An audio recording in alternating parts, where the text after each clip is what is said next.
Morning, fellas. First thing in the morning, it's probably not even 7 o'clock yet, and I'm already dirty. Shirt's dirty, I'm dirty, everything's dirty. That's cool. Anyway, I'm gonna do this. I gotta patch that hole, but I'm thinking I'm gonna do a lap joint, and so that means I'm gonna be overlapping some rusty stuff. So I think I wanna treat it first. I'm gonna be using this Permatex rust treatment.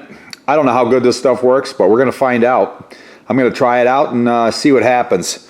My buddy Tim down at TJ's assures me this stuff's awesome, so we'll give it a whirl. I'm gonna dab it up where I know I'm gonna be welding. We'll seal that up on the bottom side. Maybe get another 52 years out of it. And then I'll redo it. All right, it says should see some activity in about 15 minutes. If I like the way this works, I might just do the whole floor with it. That was the original plan. I don't want to have to rinse it. And that's what a lot of these treatments, you know, they want you to rinse them afterwards. I think this stuff, I can't let it get dry either. It's another one of those things. So, all right, we're gonna let this sit for about 15 minutes and we'll come back. Well, I was vacuuming, so I didn't hear the timer, so it's probably been 20 minutes. It's a little bit of wet stuff in a couple places, but for the most part, this stuff went black, just like they promised. And then it said I could do another coat. So I think I'm gonna do that, and then we're gonna weld that panel in. Okay, gonna start welding this thing in finally. This black primer stuff, well, it says it's not a primer, and I don't think it is, but it's dried on there black. I don't know, it looks pretty good. I guess we could try scratching it off. We'll see what it looks like underneath. Hey, a little brass scraper. I don't know, it's staying on there pretty good for just being on there a couple minutes. I don't know. How do you know if this stuff works or not until it's too late? But anyway, back to the matter at hand, which was welding this patch in. So I'm just going to lay it there. I put a bolt in there just so I don't go beyond the bolt hole. Looks like that's about the spot I want to be. I want to be able to push it down in and catch everything. All right, let's see if I can get a little weld there. Ooh, sparky. I don't got gas yet. There we go.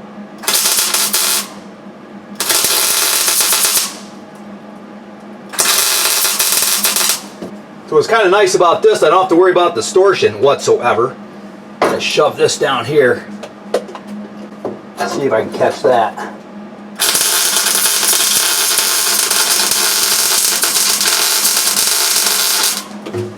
And since I don't got to worry about distortion, I can actually run a little bead. And it seems to be welding right through this rust treatment. So looks like I don't got to worry about that.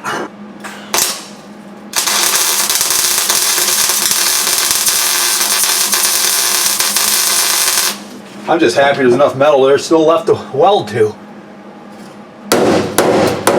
Once I got that tacked, see, now I'm able to hit it. It's actually easier to shape it in the car. And that's probably far enough right there. So I'm going to get a tack over here.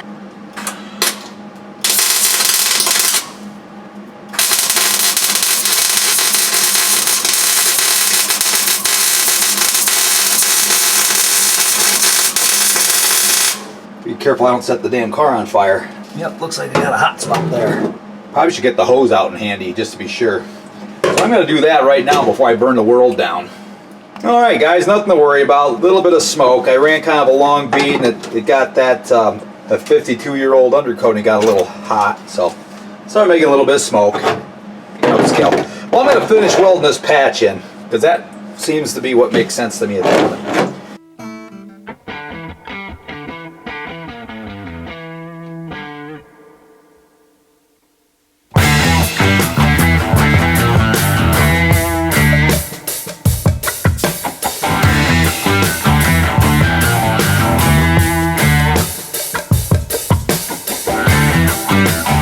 This I'm going to push down, catch it there, then I'm going to make the other patch, finish this hole out. Well, I found a piece of metal.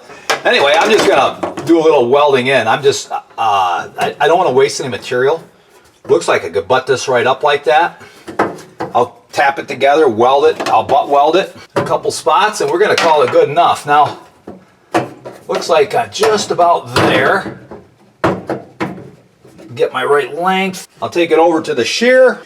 Man, that was quick and easy. I got a Woodward Fab shear. I'll tell you what, if you're going to do much sheet metal work, That shear is awesome. I mean, it just cuts. I have a video using Woodward Fab tools somewhere in the pack.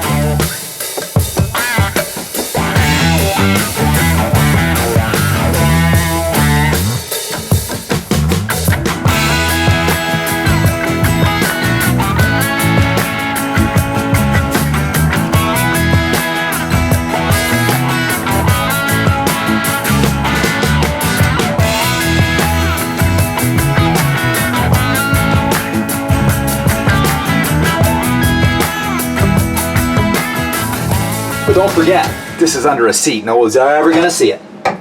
Except from the bottom, which I'm going to put a coating on there that's going to cover the whole mess right up. Alright.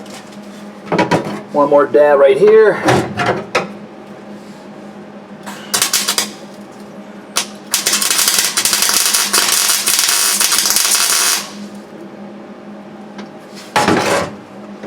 And it's caught. Caught all the way around.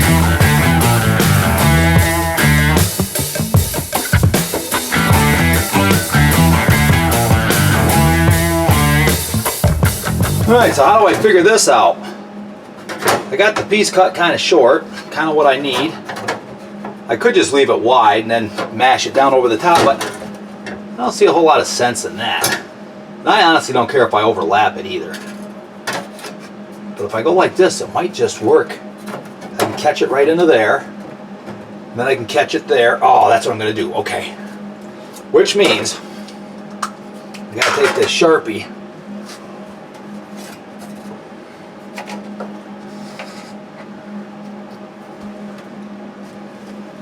Up there.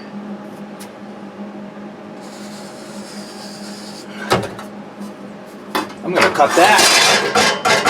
We'll squeeze it in there. I think it ought to work. We'll see. Alright, I started tapping this thing in shape a little bit. I got kind of a weird cut going on there where I cut it at a little bit of an off angle to make up for that. I don't know if that was a mistake or not, because what it's doing, it's throwing me all off. So what I might do is just flip it. See what it does.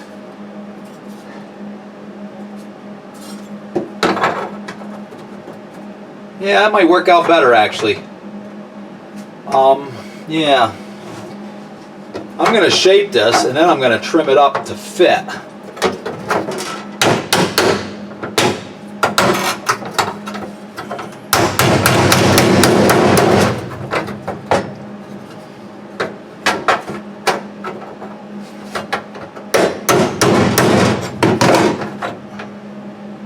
Well, that's all real close. I'm going to trim that off there. I'm going to nip this corner off a little bit. Then I'm going to trim this here back to nothing. So it's another little slit. I'm going to do less than that. When I get to the shear, I'll trim it off from here to nothing here. Alright guys, we got this trimmed pretty close now. I'll be able to tap that in there. We'll make that bend around there. So the first thing I want to do is catch it up there. Catch it with the welder, and then we'll just start forming it in as we go.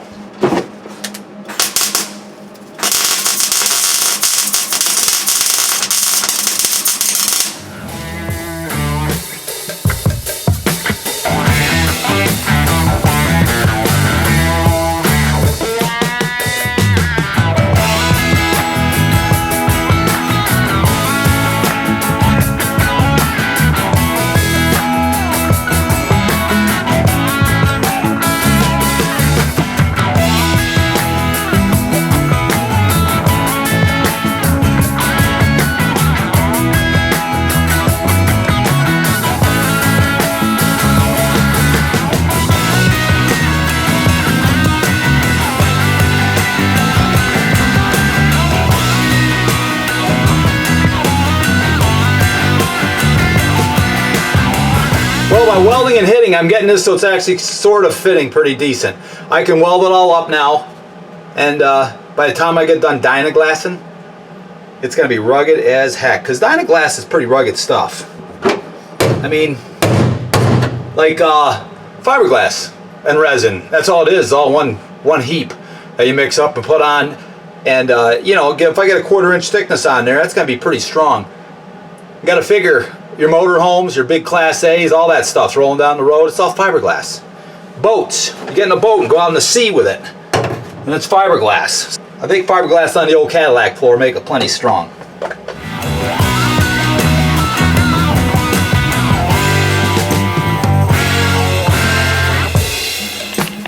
Well, there we go, fellas. We got a patch. It looks better than the hole did. I used up some scrap material, and I think that's going to be good enough. I'm going to put some more welds in places. Then I'm going to grind off the high spot smooth. Probably grind this whole thing off nice so it's nice and clean. And then we're going to do some Dynaglass. Well, guys, got quite a bit done on the old Caddy today. Pretty happy with it.